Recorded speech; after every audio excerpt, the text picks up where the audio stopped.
नमस्कार, मैं हूं अंजलि इस्टवाल और फिर से हाजिर हूं बस इसी दुआ के साथ कि फिट रहे इंडिया। आज हम बात करेंगे ऑस्टियोपोरोसिस की, यानी कि हड्डियों में कमजोरी या हड्डियों का कच्चापन। ये बीमारी अक्सर 30 साल की उम्र के बाद महिलाओं में देखी जाती है और इसका खतरा उनमें ज्यादा होता है। लेकिन हमारे रहन सहन और खान पान की आदतों की वजह से अब पुरुषों में भी ये बीमारी दिखने लगी है।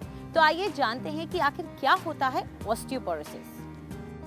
ऑस्टियोपोरोसिस एक ऐसी बीमारी है जिसमें जो हड्डियां होती हैं वो धीरे धीरे खोखली होना शुरू हो जाती हैं। जैसे उम्र बढ़ती है और हड्डियां कमज़ोर हो जाती हैं तो उनमें छेद ज़्यादा हो जाते हैं, उनकी जो नेटवर्क है उनकी पतली हो जाती है, कमज़ोरी इन शॉर्ट हड्डियों की। तो इसके कारण यूजुअली फीमेल्स में पोस्ट मेनोपॉज जब आपके हार्मोन्स अचानक बंद हो जाते हैं तो शरीर में कमज़ोरी आनी शुरू हो जाती है और जो हार्मोन ज़रूरी हैं आपकी हड्डी की ताकत बरकरार रखने के लिए, वो अचानक बंद होने के कारण उनमें डेफिशिएंसीज, हड्डियों में पोरोसिटीज़ या छेद बढ़ जाते हैं। That is the most common cause. इसके अलावा अगर आप लंबे समय तक कोई भी दवाई खा रहे हो, जैसे स्टीरॉइड्स या ब्लड प्रेशर की या थायराइड की दवाइयाँ लंबे समय से खा रहे हो, एपिलेप्सी या फिट्स होने के कारण बहुत लंबे से खा रहे हो, उससे भी कमज़ोरी आ जाती है। सबसे पहले तो आपको ये समझना है कि ऑस्टियोपोरोसिस एक नेचुरल फिनोमिनन है और हर किसी को होगा।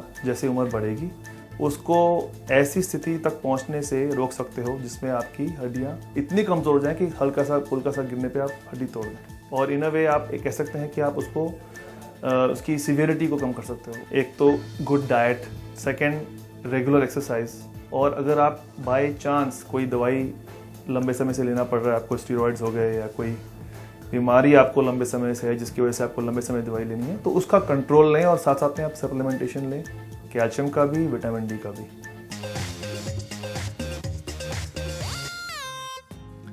ऑस्टियोपोरोसिस बहुत ही कॉमन प्रॉब्लम फिर से है, जो कि यूजुअली विमेन में ज़्यादा पाया जाता है, औरतों में। ज़्यादातर ये प्रॉब्लम ड्यूरिंग प्रेगनेंसी देखी जाती है, ड्यूरिंग मेनोपॉजल स्टेज देखी जाती है।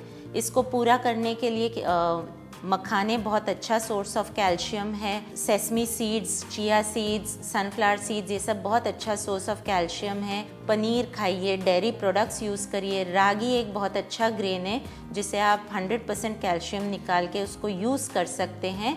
बाजरा भी एक अच्छा सोर्स ऑफ कैल्शियम है। 1 चम्मच काउज घी रोज़ सुबह खाना शुरू करिए। थोड़ा बहुत लुब्रिकेंट्स जब होगा बॉडी में, ये चीज़ें धीरे धीरे कम होनी शुरू हो जाएंगी। नमस्कार, आज हम मकर आसन पे फोकस करेंगे। मकर आसन स्लिप डिस्क वाले लोगों के लिए, जिनको लोअर बैक पेन है या डिस्क प्रॉब्लम्स हैं, उनके लिए काफ़ी बेनिफिशियल हो सकता है। और चेस्ट कैपेसिटी, पीपल जिनको एस्थमा है, ब्रोंकाइटिस इश्यूज़ हैं, उनके लिए भी चेस्ट ओपनिंग के लिए बहुत अच्छा आसन है।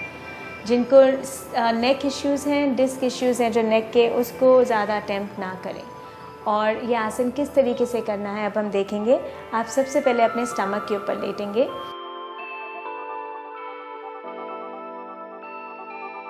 स्टमक पे लेटने के बाद आप अपने दोनों हैंड्स जो हैं अपने आगे लाएंगे और आप धीरे धीरे अपना चेस्ट और अपना हेड ऊपर लेके आएंगे, जहाँ तक आप लेके आ सके कंफर्टेबली। उसके बाद अपने हाथ आगे लाएंगे और थोड़ा सा और अपनी स्पाइन को ऊपर उठाते हुए आप अपने जो हैंड्स हैं वो चिन के नीचे रखेंगे और यहाँ पे आप एक पॉइंट पे फोकस कर सकते हैं या आप आंखें बंद करके लंबा सांस ले सकते हैं। इस आसन में जब आप थोड़े सेकंड्स के लिए शुरुआत करें, 5 to 10 seconds up to 1 minute, जो लोअर स्पाइन से अपर स्पाइन तक ब्रेथ पे फोकस करिए और लॉन्ग डीप ब्रीदिंग करिए। और फिर धीरे धीरे अपने हाथ मैट पे लाते हुए अपना हेड एक तरफ टर्न करिए और यहाँ पे कुछ सेकंड्स के लिए रेस्ट कीजिए। अगर आप ऊपर इस तरीके से आ सकते हैं तो आप अपने आप को, बॉडी को थोड़ा सा ऊपर पुश करते हुए आप वापस आइए और वज्रासन में बैठ सकते हैं। जब आप इस पोस्चर को थोड़ा सा रेगुलरली थोड़े टाइम पीरियड के लिए करते जाएंगे तो आप अपने आप देखेंगे आपकी स्पाइन में क्या चेंजेस आते हैं। आज के लिए इतना ही। Thank you.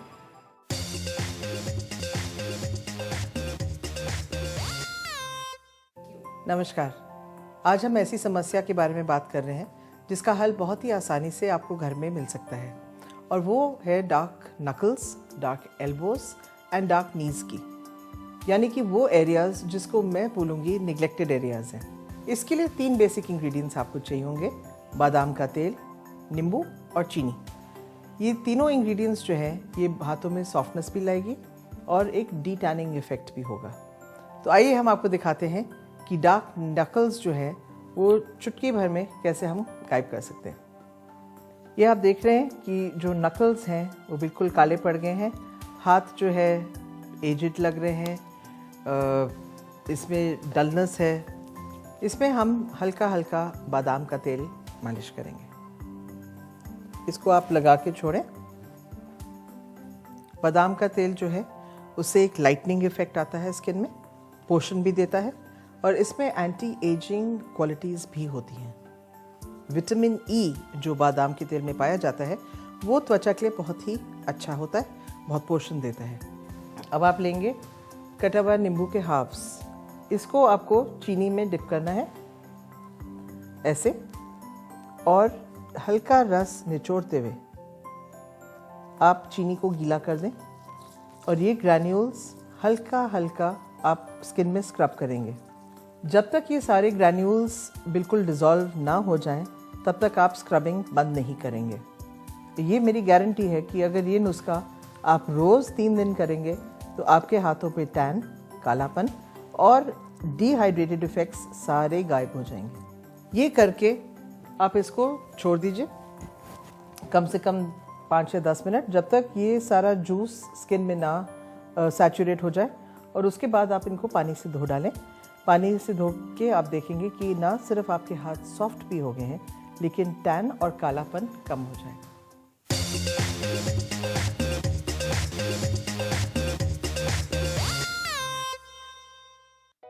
हम सभी की एक यूनिवर्सल प्रॉब्लम रही है, थोड़ा सा खाते हैं और पेट की चर्बी बढ़ जाती है।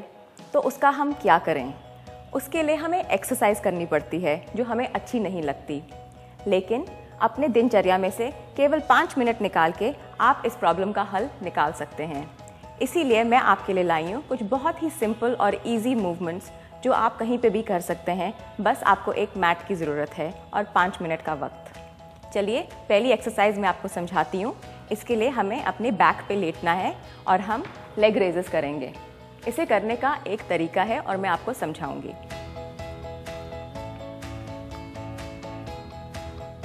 इस प्रकार से लेट के आप अपने दोनों हाथों को अपने सिर के नीचे रख सकते हैं। इनहेल करते हुए आप अपनी दोनों लेग्स को ऊपर लेके जाइए। एक्सहेल करते वक्त इन्हें नीचे लेके आइए। Inhale up, exhale down, inhale up, exhale down. अगर आपकी लोअर बैक वीक है तो उसे सपोर्ट कीजिए अपने दोनों पाम्स को लोअर बैक एरिया में रखकर। Inhale, take your legs up, exhale down, inhale up, exhale down. किसी भी एब्डोमिनल एक्सरसाइज को करते वक्त बहुत ज़रूरी होता है कि हम हमारी लोअर बैक को ग्राउंडेड रखिए और जो हमारी स्मॉल ऑफ द बैक होती है उसे उठना नहीं चाहिए। अपने एब्स को और टमी को टक्ड इन रखना चाहिए, तभी एक्सरसाइज इफ़ेक्टिव होती है। आइए दूसरी एक्सरसाइज करते हैं जिसे हम फ्लटर किक्स कहते हैं। अपने बैक को सपोर्ट रखिए और छोटी छोटी मूवमेंट्स में अपने दोनों लेग्स को ऊपर नीचे लेके जाइए एक 30 डिग्री एंगल के लिए।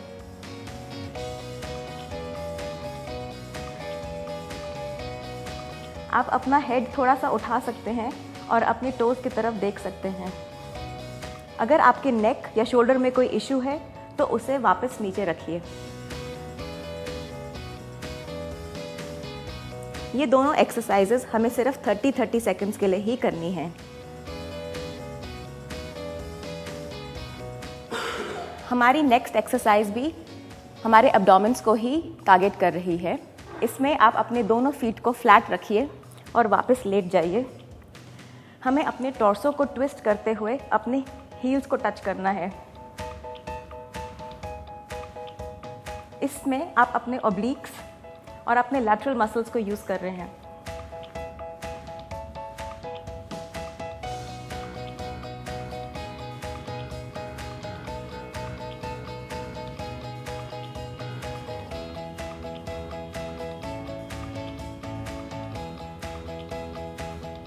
हमारी नेक्स्ट एक्सरसाइज एक क्रंच होल्ड है, जिसमें हम अपने लेग्स को और हेड को 30 डिग्री एंगल पे होल्ड रखेंगे। इसमें आप अपने स्टमक को ब्रेस्ड रखिए और अपने गेज को अपने टोज पे लगा के रखिए। अपने स्टमक मसल्स को टोटली टक्ड इन रखिए। अगर हो सके तो 30 सेकंड्स तक इसको होल्ड रखिए।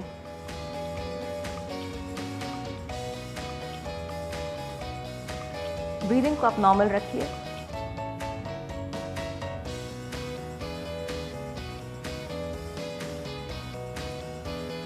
इन चारों एक्सरसाइजेस के कॉम्बिनेशन से आप एक बहुत ही फर्म स्टमक पा सकते हैं। फिट रहे इंडिया में फिलहाल इतना ही। अगर आप अपनी परेशानी हमसे शेयर करना चाहते हैं, हमें कुछ बताना चाहते हैं, तो आप हमें ईमेल कर सकते हैं fit@ndtv.com पर। चाहे तो आप हमसे ट्विटर पर भी जुड़ सकते हैं। फिलहाल हमें इजाजत दीजिए। नमस्कार।